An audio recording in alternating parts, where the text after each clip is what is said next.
I'll pass over to John. Okay, thank you, Simon. Thank you for that introduction. It made me feel very old.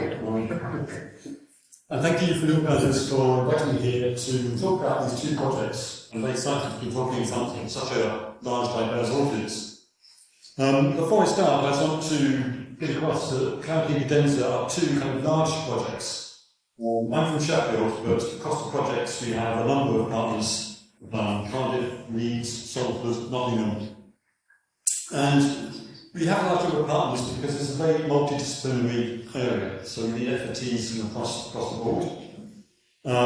Looking at the Cloud project, just put some names and faces. At Sheffield, we have people working in UKIS sites and machine learning. At Salford, we have people in acoustics and signal processing. At Cardiff, people in hearing psychology and speech perception. And also a big team in Nottingham who have expertise in hearing science and hearing impairment. So the Cloud project is looking at hearing aid speech processing, so looking at trying to increase the intelligibility of speech and noise. And then we've also got a slightly newer project, which is the Cadenza project, which is also a kind of 5-year project with multiple partners. Similar list of characters, but we've now got the University of Leeds, and we've got people at Leeds who do music psychology and who run kind of focus groups of hearing impaired people trying to understand what hearing impaired people want from their music processes and their hearing aids. So these are kind of large projects, and this talk would have been given by any one of a number of people. So I'm kind of representing these kind of couple of teams today. I'm going to split the talk into kind of 4 main parts. I want to spend maybe 20 minutes talking about hearing loss and why it's such an important problem, hearing aids and why it's so challenging to design hearing aids that are effective in these conditions. And then going to talk a bit about the cloud enhancement challenges and what we're trying to do. And then something about kind of machine learning for hearing aid speech processing, kind of that's kind of coming out of the cloud challenges. And finally, some kind of unsolved problems and future perspectives. So starting off with hearing loss, I think the place to start is this WHO report that was published in 2021. This is a kind of 300-page kind of global report looking at hearing health and hearing treatment across the globe. And it's about 7 pages long, it's full of startling information. I mean, we've got 1.5 billion people worldwide with some degree of hearing loss. That number is projected to increase by 2050. And hearing loss is having a significant economic and societal impact, as you can imagine, that many people. Just to kind of pick out a few graphs from this report. Here you can see the number of people with mild hearing loss, which is kind of over 1 billion. Moderate hearing loss, over 266 million. WHO call moderate and above, they call this disabling hearing loss. But even mild hearing loss can be disabling in certain environments. If you've got mild hearing loss and you're in a pub or a thing last night, you might be struggling to understand what people are saying. So it's a very big problem. It's not just in the UK or in Europe, it's across the globe. It's also a growing problem. So you can see here projections of the number of people with all types of hearing loss and disabling hearing loss at 2050. And this number is about 2.5 billion. I think to understand what we need to do or what can be done to try and help in this area, we have to understand a little bit about why hearing loss is growing. So I'll spend a few minutes just talking about the reasons why hearing loss is growing. To do that, I'm going to show a picture of an ear. And I'll talk about different types of hearing loss. If you look at hearing loss, you can broadly split it into 2 main categories. You've got conductive hearing loss, which is damage basically to the outer or middle ear. And there's a number of reasons for what might be causing that. Infections, perforation of the eardrum, otosclerosis, which affects the little bones in the ear. All these things will prevent kind of good conduction of sound into the cochlea. This type of hearing loss isn't necessarily increasing, I think. So the main concern, the way numbers are going up, is with the second form of hearing loss, which is the sensorineural hearing loss. So this is any damage to the inner ear, the cochlea, and the auditory nerves. So if you actually look inside the cochlea, so these vibrations get transmitted to the cochlea through these bones. It's just kind of fluid-filled spiral. And inside there is a membrane, and on that membrane goes these hair cells, and when that membrane vibrates, it moves those hair cells and send electrical signals into the nerve. if you look at the microscope of these things, you can see there's two ways of hair cells, the inner hair cells, the outer ones. The inner ones are mostly about sound going in, they get vibrating to make electrical signals. The outer ones, interestingly, are kind of feedback mechanisms. They can stiffen and change the properties of the plasma membrane. So you can have feedback, which can kind of sharpen some of the tuning plasma membrane and lead to amplification. But when they get damaged, they look like this. And you can see, big difference. When your hair cells die, they get damaged, they don't grow back. It's like the hair in your head, once it's gone, you've lost it. This damage accumulates. And you look at the causes of this damage, what's causing this type of hearing loss? There's many reasons, but there's three main ones I want to pick out. Noise exposure, either occupational or recreational noise exposure.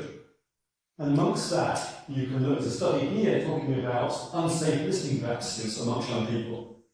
So perhaps in occupational noise exposure, if I've got a lot more safety in now, people are more aware, at least in the West, maybe not globally.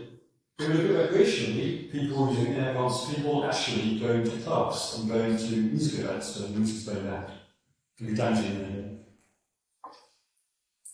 Chronic health conditions, so hypertension, high blood pressure, also diabetes can cause damage to hair cells, can cause hearing loss. And a study here from 2008 showing impairments of high risk among adults with diabetes. And finally, maybe the biggest category, age-related hearing loss, often called presbycusis. And this is characterized by kind of loss of high frequencies, and it kind of occurs almost naturally with age. So it's almost so normal that there's actually an ISO standard that says what distribution hearing should be at certain ages. And if you look at that standard, you can plot a graph on it, and you can see how hearing will degrade over age as you get older. And that's for people with no kind of morbidities. This is a healthy people. And you look at the figures here, you can see, I see this, but maybe from 50s, 54, 60s, 70s, percentage of people with moderate or worse hearing loss is shooting up. Okay. So all these reasons are kind of lead to this growth. If you think about the trends, noise exposure, I would say that today's 80-year-olds probably weren't going clubbing when they were in their 20s. If you look at the way 20-year-olds behave now, how they were behaving 60 years ago, they are exposing themselves to damaging levels of noise, which is going to lead to even more hearing loss as they get older. iPods didn't exist before the year 2000. If you look at diabetes, obviously there's a kind of sort of global pandemic. Diabetes is increasing. That also will lead to hearing loss. And obviously, the global population is simply aging. A lot more people. And also, if you think about retirement ages, there's a lot more people in the 70s and that perhaps who are in the workplace, trying to be productive in an environment that you might be suffering from quite significant hearing loss. Normal hearing loss of age, these are basically audiograms, way to read these. This is frequency, and this is up here a threshold for a normal young person, the quietest tone they can hear at that frequency. And as you go down, the tone must get down before you can hear it. So to read this, any curve lower down means that you've got some loss in your threshold. Your thresholds have increased.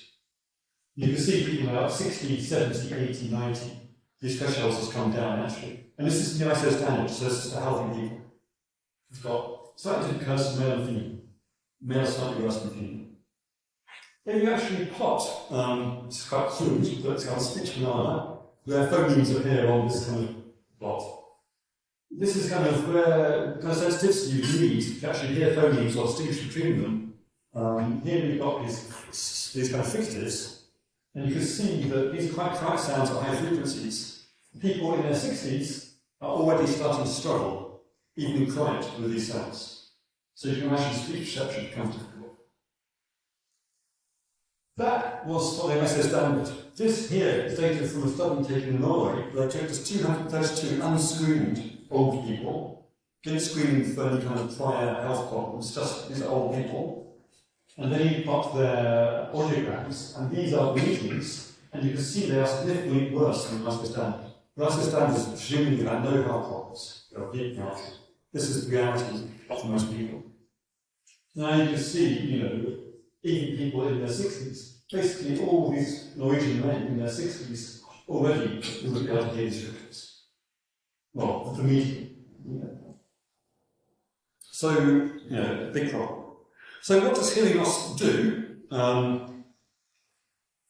We've got some code here. Comes from Cambridge Auditory Group. They've got some really nice MATLAB code. We've converted it from Python. At the end of the thing, I'll show you some web addresses where you can go get our code. You can run these simulations.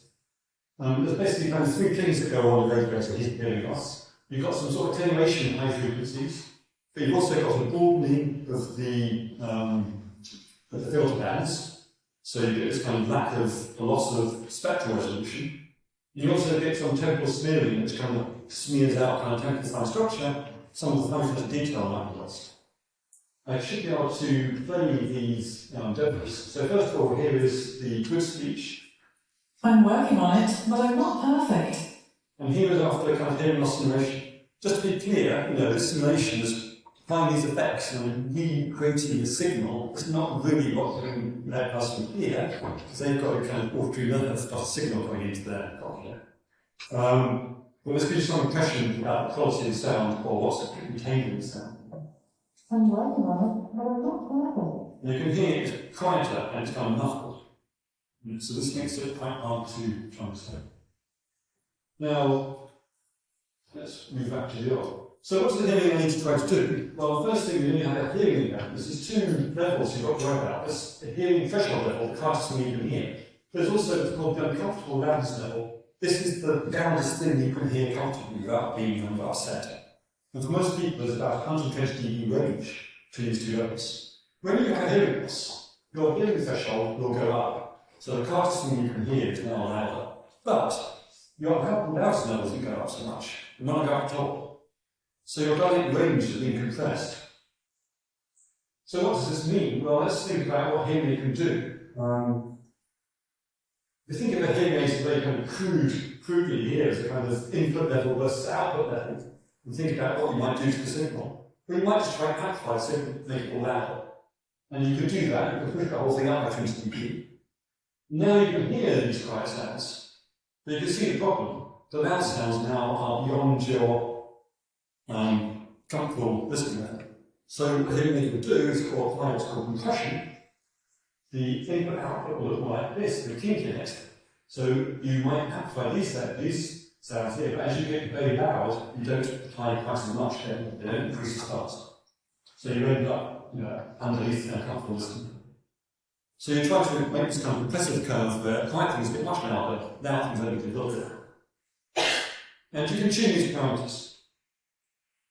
So what does this actually do to the signal? Here we've got a sine tone going quiet now, quiet loud. If I apply kind of instantaneous compression to it, I'll get something like this. Notice the louder one, that's no longer at my sinusoid, it's got a nasty kind of tone to it. You can see that if you are instantaneously compressing it, you're causing this distortion. It's no longer sine shape, and you get these kind of harmonics, distortion harmonics introduced. It doesn't sound right anymore. So what you have to do, when you don't turn the compression on instantaneously, you kind of ramp it in and you ramp it off. So when it goes too loud, you introduce the compression slowly, and then it goes quiet to release the compression. So hearing aids will have this kind of attack and release of the compression in it on. And if you do that, you can get back to the kind of original sounds without them being too loud. So that's kind of what hearing aids is trying to do. It's got these compression, it's got this time to pay for the compression. Now let's look at some speech. So here's the speech signal thing. Oops. I'm working on it, but I'm not perfect. This will be a very badly compressed speech signal. I'm working on it, but I'm not perfect. And you can see it's horrible and distorted, and people won't accept that when I listen to that way. But if you kind of tune the parameters right and use time and decay, I'm working on it, but I'm not perfect. it sounds very similar to the original. But if you look at the on the end of perfect, you can see here it's much louder. So this might be above threshold presumably, and you don't understand that. So with the right kind of processing, you can kind of fix, this speech in front. I simplified things a lot. This was all kind of single band, but in fact, as I said before, you've got different levels of hearing loss, different frequencies. So what you have to do is you have to split the sound into frequency bands, and then you have to apply different amounts of compression in the different frequency bands. So you'll see this kind of multi-band compression algorithm splits the thing into high frequencies and low frequencies, applies different compressors and different amplifiers depending on the person's audio materials they've got, and then recombines. One hit makes about 20 bands. If you have an audiogram measurement, it might only have 6 to 10 frequencies which the tone is being measured. From that 6 to 10 measurements, you have to kind of tune the parameters for maybe 20 different compressors. Each of these has got a kind of knee point, compression ratio, an attack, and a decay. So lots of parameters that you might want to fit from the audio code. Now think about what this does.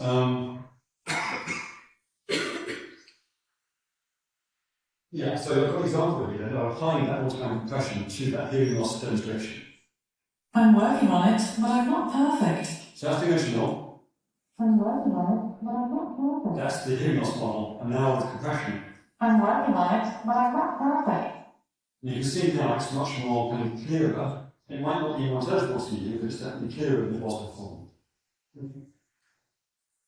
Now I think that's simultaneously exploded. So if you've got a hearing aid, you're probably going to be pretty good for speech in quiet conditions. But when you go into a pub or bar and lots of people speaking in lots, this is when it gets interesting because you've now not only lost sensitivity, but you've also lost a lot of the structure you need, a lot of the fine detail you need to produce the cues for source separation. So it becomes very hard for you to separate sources. Now, if you listen to 2 people speaking at once now through this hearing loss model, I'm working on it, but I'm not perfect. okay, I don't think anyone has got that. So the first sentence was still, I'm working on it, I'm not perfect. Can anyone guess the second sentence? I'm working on it, but I'm not perfect. Well, I've heard so many times I actually hear it. Yeah, it's not really possible. But now you put it through kind of multi-band compression algorithm again. I'm working on it, but I'm not perfect. I'm working on it, but I'm not perfect. Anyone get any words from the second one? Yeah. This is actually even harder because you've got reverberation from the room acoustics now into the sentence. Over headphones, you can kind of get a few words, but you still can't get it clearly. And then you've got. I'm working on it, it's not as perfect. I'm working on it, it's not as perfect. Of course, it's not as easy as that. Of course, it's not as easy as that. So you can see that multi-band compression isn't really necessarily going to help very much. And if he's got a bit better, it's not going to separate the sources point. And that's really where machine learning can kind of come in. You can imagine speech models trying to do this separation. Just taking the time. So very quickly, what we're going to do, I kind of simplified the lot by talking about multi-band compression. We look inside the model here and we've got to find a few surprising things. First of all, you notice there's 2 microphones on the device, sometimes even 3, so each device might have multiple microphones, so you can actually do some beamforming. And typically they'll do some sort of front back, in a conversation, like the back to the back by the front, so you get more gain from the front. People might be speaking to you. Notice here you've got, this is called a receiver, it's a speaker, but in hearing aid well they call it a receiver, quite confusing. This might be making the sound. In older devices, it gets passed down as a acoustic tube into the ear canal. More modern devices have a wire and put the receiver down in the ear canal itself. If you have one of these older devices, you've got a big problem with feedback because the microphone is very close to the thing making the noise. And then you can get really bad feedback. So you need to have some feedback cancellation going on inside of the room. For people with a mild or even moderate hearing loss, the most common fitting is what's called an open fitting. You don't completely occlude the ear. You allow some of the sound to pass through, because at some frequencies you might be able to process that quite well anyway. So the natural sound is going to pass through. So notice in this code it's got some little vents which allow sound to pass the code. This is good, but it also causes problems because now you've got 2 sources of sound coming in. You've got natural sound and you've got process sound. Now if there's latency between those more than about 10 milliseconds, that could start causing severe problems for listeners. So you've got to have some really kind of low latency process, particularly in zone. The whole thing's being powered by battery. In modern devices, these batteries are giving us plug into a recharging case. Often people don't want to be taking devices apart and putting new batteries in. Often they've got dexterity to do that.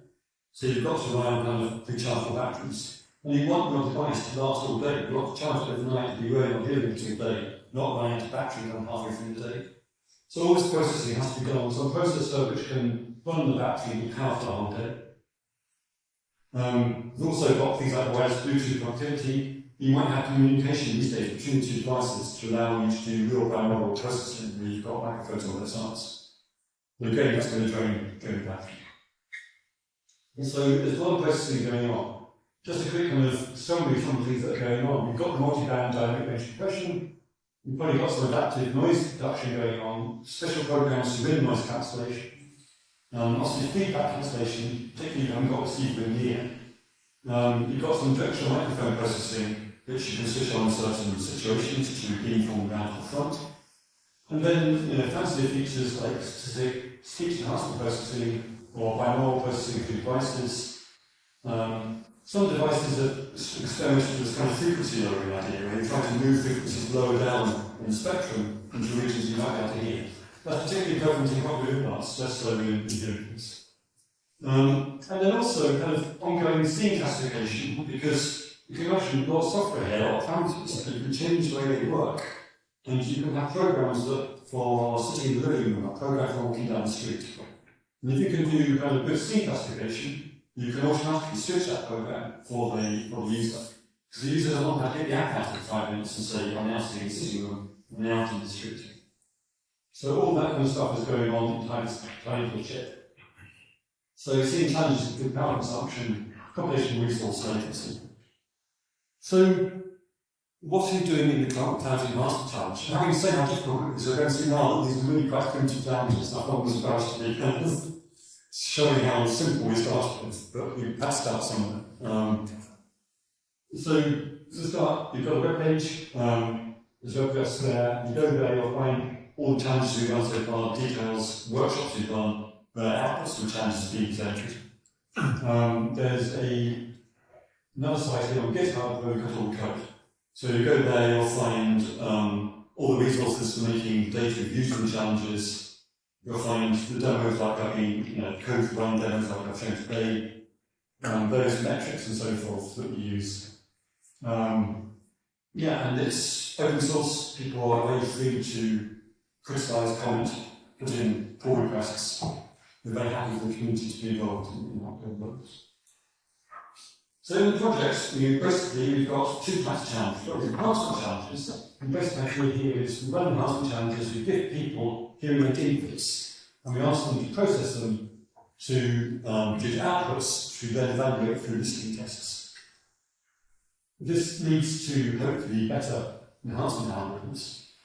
Then the second part of this that we kind of realised when we wrote the proposal is that once you've done all those listening tests, you've now got a huge number of data points, people listening to algorithms and rating how intelligible they are.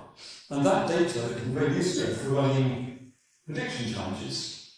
So we actually want better ways of predicting when signals are going to be intelligent. So intelligibility prediction models. So we can use this data from these listening tests and feed them back into these prediction challenges. Here, listeners are given signals asked to predict how intelligible a listener found. That leads to, hopefully, better objective measures. And those objective measures can then be used for the benefit of making better enhancement models, because you can use them rather than listening tests as a way of evaluating energy research. So there's this kind of virtuous circle between these two types of challenge. So we started this in 2021, we got first enhancement challenge, online workshop in September during COVID. Then our first prediction challenge was an event at HSpeech. Then we had a second enhancement challenge at UKIS. We've had a second prediction challenge at Speech in Dublin last year, had a workshop there. And now we are in the process of running the third enhancement challenge, and we'll have an online workshop in December. And then next year we'll run the third round of the prediction challenge. Our funding kind of runs out here, and then we're going to be looking for other ways to fund this into the future. So, looking at the enhancement challenges in a little bit more detail. So, we provide people acoustic scenes, and we provide them with hearing aid inputs to a 6 microphone hearing aid. We ask them to do the processing. They output 2 signals regarding what's going to go to the listeners. We then have initially objective measures. So in terms of ability metrics, take the outputs and try to say how good these signals are. Importantly, we also have a listener selection. So these things are listener dependent. You have to process it for a particular listener, a particular audiogram. So you know both acoustic scene and the listening characteristics before you do the processing. And the objective measure will also use that listening information. And then the objective measures in particular, we normally have a target reference signal. Many of these good objective measures need to know what the clean signal, kind of pristine speech signal looks like to do the comparison. And after that becomes a ranking the objective scores. Then the best teams in objective scores get put through a listening panel where we actually measure how well they perform with real listeners. And listeners often match these listening characteristics. So it's a little bit hard to orchestrate. You've got listeners, you've got audiograms. We do sort of a random combination of scenes and audiograms to give to participants, but produce signals and go back to the listener. So then start to do this with all the teams that submit, and then we do the ranking. And that provides the outcomes. So the first enhancement challenge we ran was very simple. We used simulated scenes. We used listening to a target speaker while some interferer was at some position in the room. The interferer could be a speaker or it could be a noise source. And we found for this kind of starter challenge, we had a lot of teams that did very, very well, that were able to get kind of listening intelligibilities of listening 90% means listeners getting 90% of the words right. Baseline here is down 30%. All these teams are improving. With this setup, we found, classic beamforming techniques work really well. Some teams are using kind of DNA and speech enhancement working well, but also beamforming working well. So for Cake 2, we tried to make it a little more complicated. We added in extra noise sources. So now you've got a scene with target speaker, 2 or 3 noise sources. It can be speech, music, domestic noise. There's also a listener head rotation. So we use ambisonic simulation to actually emulate a head rotation of the listener. So you get a scene where you've got a person speaking over here and it turns towards them when it's started. This is a lot more challenging. A lot of the teams doing the beamforming kind of didn't compete. They kind of tried, couldn't get anywhere. Most of these teams were using DNNs, fewer effective systems. But the top system, which I'll come to in a minute, was using this kind of neural beamforming approach, which actually worked very, very well. So I'm now going to move on and talk about some of the approaches that can be used to kind of solve this problem. So thinking about really processing this kind of end-to-end machine learning problem, you've got kind of mapping an input signal from an output signal to optimize some listener dependent benefit metric. And that's basically what we're trying to do. If you kind of look into this in a bit more detail, you'll see the hearing aid is generally going to be composed of some speech enhancement, say, trying to remove the noise, and some hearing loss compensation. And this is the basic kind of approach to most hearing aids we use: speech enhancement, hearing loss compensation. Now, if you are prepared to use off-the-shelf kind of a standard prescription for the hearing loss compensation, you can treat this all as just a speech enhancement problem. I can work at the front end here and just try and make the speech as clean as possible. And then it's going to be amplified in the last stage. And a lot of teams are doing that. That's what most teams are doing. There's a second thing you might want to do, is just try and actually learn the hearing loss compensation through machine learning as well. That's more difficult because you haven't got an obvious objective. Here the objective would be clean speech. Here the objective is less obvious. It's, what does the listener need to hear? So, if you want to do that, you can architect a bit more like this, where you now treat the whole hearing aid processing as one thing. And then you've got to have some sort of model of hearing. So you can have an auditory model, you can have a normal hearing model, and you can have a hearing impaired model. You can have a reference signal going to the normal hearing model, and hearing aid output going to the hearing impaired model. You can try to make these things similar. So you can have some loss function which you can use to optimize your processing. So you're basically trying to make the hearing aid output such that when it's gone through the hearing loss model, it sounds pretty much what a normal hearing person would hear in normal signal. trying to make this simple. So that's the one approach that people have started looking at. I'll show you the work on this. So if you want your hearing loss model, you obviously need some sort of object model. One thing we're using is actually called HASP. This is the hearing aid speech perception index. So this is work from James Pace and Catherine Earhart. So we published in 2014, but it's been revised a few times since. And it's basically a metric for speech intelligibility for hearing impaired people. It tries to, it's got sort of structure like this, where you've got a reference signal going through a normal hearing auditory model, and process signal going through some impaired auditory model, and then some comparison at the end. And you can see they try to model with the outer hair cells, in hair cells. There's a few alignment stages where you're trying to align the reference to the signal you're trying to understand. If you look into the details of this, you can see it's a very complicated model. It's going to be validated against systems, but they're basically trying to follow the kind of processing that actually happens in the ear. So you've got kind of basal membrane motion, you've got things like the inner hair cell, the envelope output, basal membrane vibration output. These two outputs can be used as features, and then you can get quite good correlations between what listeners actually report. So you can do a model like that. So here's some work of a PhD student, so hi to, who's probably here in the audience somewhere. So this is going back some time, but this is the first attempt to try and prove the concept. Use some sort of process of kind of differentiable hearing aid speech processing. So the idea here is you've got the structure I said, even in each of these components, something can be kind of differentiated, and basically implemented in PyTorch. And then you can get loss function, and you can kind of backpropagate, and you can adapt your hearing processing.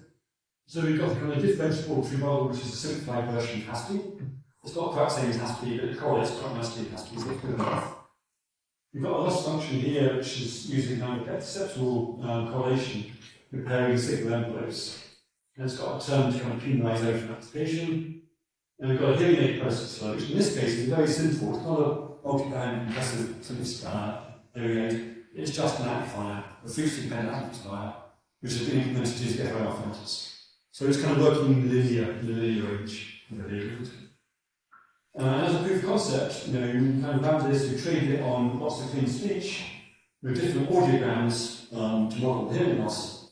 And what you're seeing here is the audiogram, the hearing loss characteristics, and what the FIR filters learned from a model in orange.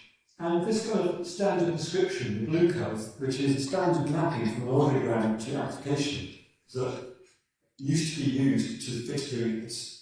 So this is kind of what audiologists believe the application should be for a certain audiogram. So this standard from now on is a linear prescription mapping an audiogram to a gain function. And you can see that our kind of learned thing is actually following these descriptions quite closely. When we came to look at the HASP scores produced by this, the brown one is the original one, blue one is the NAR process, and the orange one is the NAR process. It's actually doing slightly better than NAR. Perhaps not surprising because this is HASP scores and we kind of used HASP optimization. So you get a bit of a problem here and you kind of use something and kind of optimize to actually measure the advantage in the end. That's a proof of concept I think it's fairly bad. We went on to look at this idea in our first clarity enhancement system effort. So here we kind of use an idea for the hearing loss model and then coupling it with a speech enhancement kind of noise cancelling DNA. So now we've got this two-stage process we used, where we had first stage training a denoising DNA, and then the second stage using our amplification I showed you before to process the output of the DNA. So this first stage here is a fairly standard kind of speech enhancement algorithm. It's based on this combination called TASNet, but we're using this multi-channel version, which is designed by the PhD student mine developed, where you've got multiple inputs to use our spatial encoder, spectral encoder, separator, and it outputs kind of clean speech signal. So that's being used in the first step, and then that speech signal is then being amplified by the second stage. So we train that first, and then once you train that denoising module, you then train the whole pipeline. Here we use a slightly different hearing loss model, based more closely on the Train-George group's code, but again simplifying it to make it kind of differential, so that we could learn this kind of enhancement. Then at the end, we've got this STOI metric, which again has to be made differentiable, so we've got a differential version of approximation to that, so that we can backpropagate it and learn more parameters. We've got loss function, and we've got this. And again, just to point out some results, this works quite nicely. We've got a baseline here, and you can see these are the listening tests, 37% correct for the words, the baseline going up to 70% after stenosis. Small details which I'll skip over because I'm looking at the time. We've got a bit of time to go. But yeah, it worked quite nicely. And we submitted that to our own challenge, and these are the breakdown of that first challenge results. And you can see that lots of teams can be kind of described in terms of some beamforming we might do, some sort of single channel or multi-channel DNN noise removal, and then some hearing loss compensation stage. What you notice here is that we've got things like ours, which are taking a multi-channel input, trying to do DNN noise removal all in one go.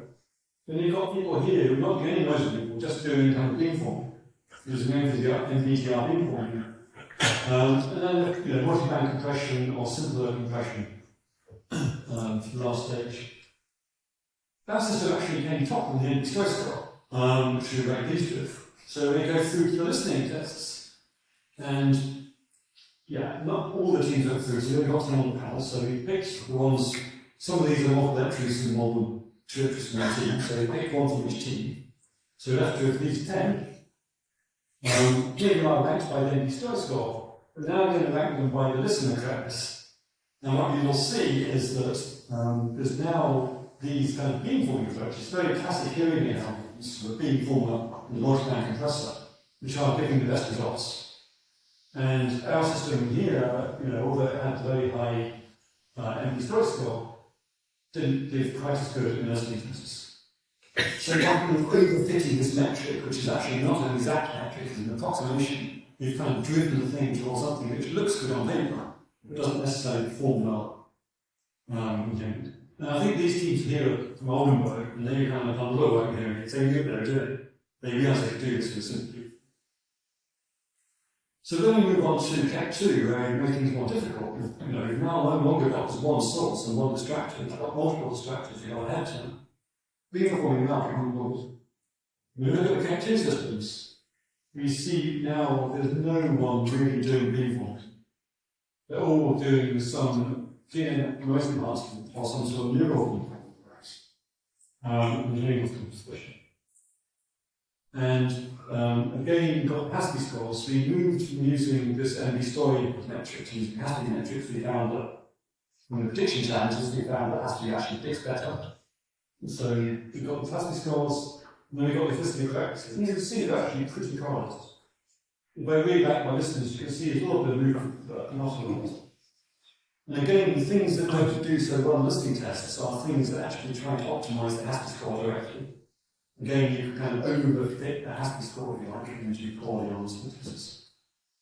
But there's one system here which is kind of a standout system, which kind of really surprised us. So I just want to show and play a few audio demos of what that sounds like.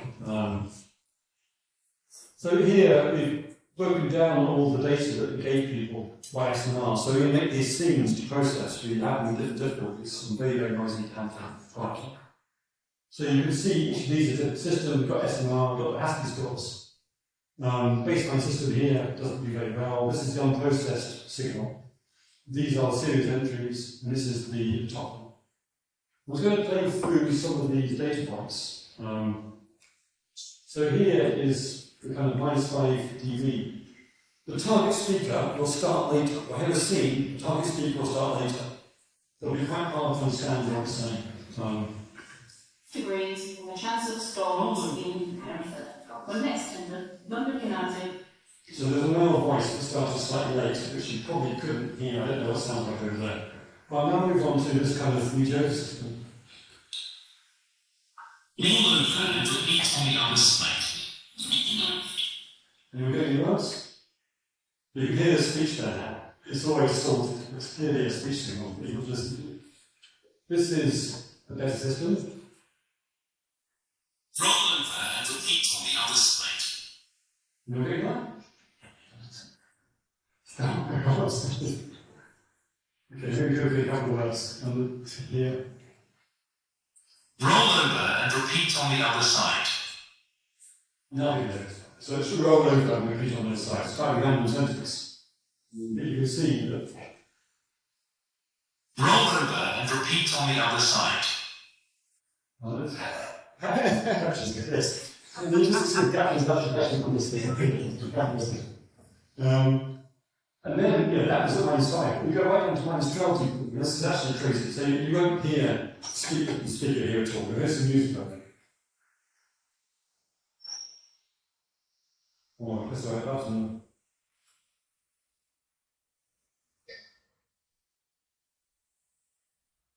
Okay, the cloud talk is clean our voice, which you might have to probably didn't hear, but it's very, very good practice amongst that mix. -12.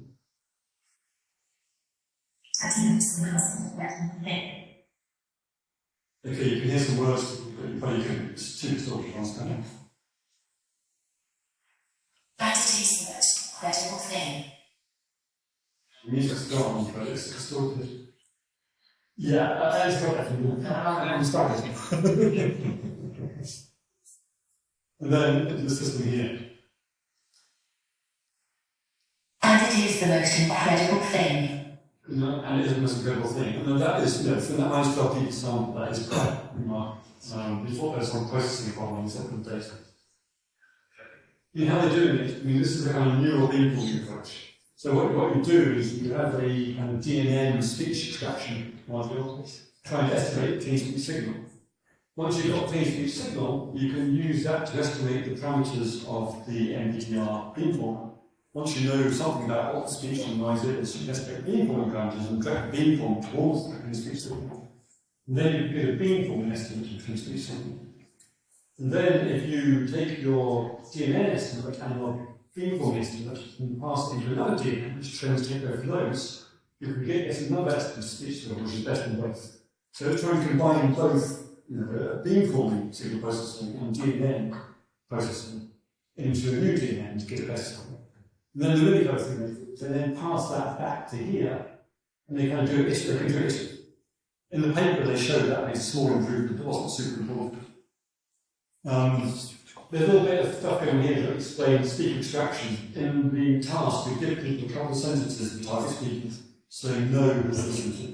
So you do a speaker embedding from the target speakers, and they can use that. And then, the output is a basic now audit around direct compression. So if I stop at that point, I've got 7 minutes, you think problem solved, but I was going to show you that it's a long way from being solved. After cavity 2, cat 2, we had a 2.5 reorganized diagnosis, where we tried to kind of rerun the challenge. But we kind of tried to make things a little bit more real by actually recording actors now in a room over distance with an outside microphone. And we record the other things in the room and remix them to get signals now to multiple double more realistic. And we released this as a kind of second data set. So we still have a very normal cat 2 data set, and we have this kind of more real second data set. We kept most things the same. We actually fixed the listening enhancement block. So we wanted to encourage people to do source separation. But most things stayed the same. And then if you look at the output of this, this is the cat 2 room. And on hazard scores, we had some teams doing slightly better than that even. Actually, their score has gone down quite a lot. In the first challenge, they augmented the train data. And they did a lot by making a very, very large augmented train data set. And they kind of outruled that in this challenge, so they weren't getting that benefit. But they still get to data score. If you look at the real data scores, they are disastrous. Nothing worked at all. And this kind of really surprised us. We didn't know then at the time why. ICAS challenges don't get very much time to organise, so it's possible there's something broken with the data. But poor generalisation was what kind of jumped out. But maybe there's problems with the data as well. But it's clearly something not working as you go from two very similar sounding sets. So, we wanted to kind of use Cat 3 to really investigate this idea of generalisation. Just a couple of ideas. Something's come out of prediction challenges. We found that Haskell scores. Haskell actually predicts intelligibility really well. And you can see a correlation here between all our signals and Haskell scores. But when we run prediction challenges, we actually find there's people doing better than Haskell. Haskell uses a reference. These teams weren't using a reference unit, they're using foundation models, speech foundation, putting the distorted speech or a speech foundation model, looking at some inner representation, trying to map that onto intelligibility. And as these things are being trained on huge amounts of speech, they can perhaps generalize. And so you can see here, all the top teams are using kind of LLM or Whisper or something to actually do this intelligibility prediction. So, something that comes to mind, something to start looking at, is can you kind of do this with enhancement? So you might go from something like this, I showed you before, to now kind of putting in a kind of speech foundation model here and here, and then looking at these kind of representations coming out of here and here, and then try to make some loss function out of these. And because these are being trained on huge amounts of data, you might be able to generalize things you haven't really seen so much in small amounts of data in the past. We've got a PhD student who's got a zip code application, but it's a very kind of early stage version of this. So this is how we're kind of looking at generalization. So just very quickly in Cat 3, we've got 3 tasks. We are going back to Cat 2, but then changing things in each task. Here, task 1, we're using kind of really impulse responses. It's very similar to that Cat 2.5, but we've got better microphones, and we're trying to rule out some of the problems we might have. So that's being recorded with Solve using an on-site microphone at the EM64 microphone. Then we've got some data called Sheffield actually recording over these kind of hearing aid shells. We borrowed from Oldenburg, so you can see here, little device in the ear, got 3 microphones sitting in front of real loudspeakers, playing acoustic themes and turning your head as you listen to the data and recording it onto these things. So that's kind of like real microphone inputs. And it actually head tracking at the same time, so you've got this nice ground truth on head movement, which is quite interesting. And finally, it's kind of out and about, and John Carter has been going out to Newport train station and recording lots of data with his solid microphone in noisy data of trains coming in stations. He's got data from the street side.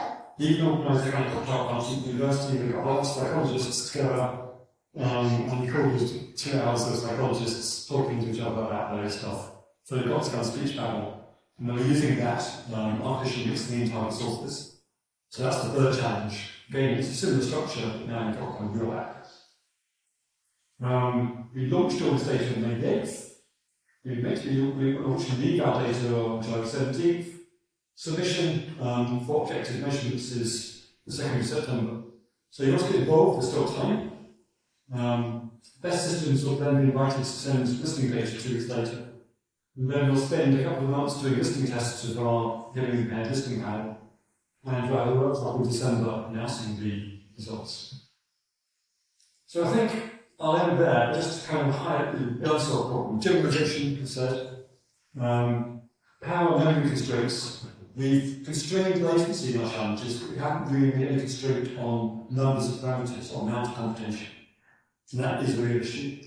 And the last one, which another whole talk on really, is attention.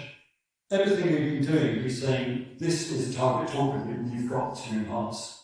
If you've got a hearing impairment in conversation, the hearing isn't told who the target talker is. The target talker can change as you listen. So trying to understand what the listeners are trying to get out of the conversation and enhance the right thing is a really big unsolved problem. And you might be able to do that through games, through kind of computational cues. You might be able to devices now looking kind of EEG signals and stuff, trying to use those to teach. So lots of kind of starting working in it, that's really a big unsolved. And that's where I finish. So, growing problem, very important problem. current link games that are not expected, they need to be. I mean, there are amazing devices, but in certain situations they're not expected, they need to be. For many listeners in many speech noise situations. Machine learning approaches to speech enhancement hold great promise, and there's increasingly kind of these effective low latency algorithms emerging, but there's still all these big kind of unsolved problems. Do they generalize? Can you really scale them down to fit in small devices? And can you, how would you use them in kind of conversational settings of rotation? So I'll finish there. Thank you for listening. Again, here's our clarity webpage. Here's the event webpage. I'm afraid I can't say much about this. This is kind of music processing. We've got a challenge currently starting in 2 weeks where we'll be looking at lyric intelligibility and source separation for remixing classical music. We'll see if you have a kind of application where on your phone you can be kind of moving instruments up and down to make it more acceptable for your hearing. Very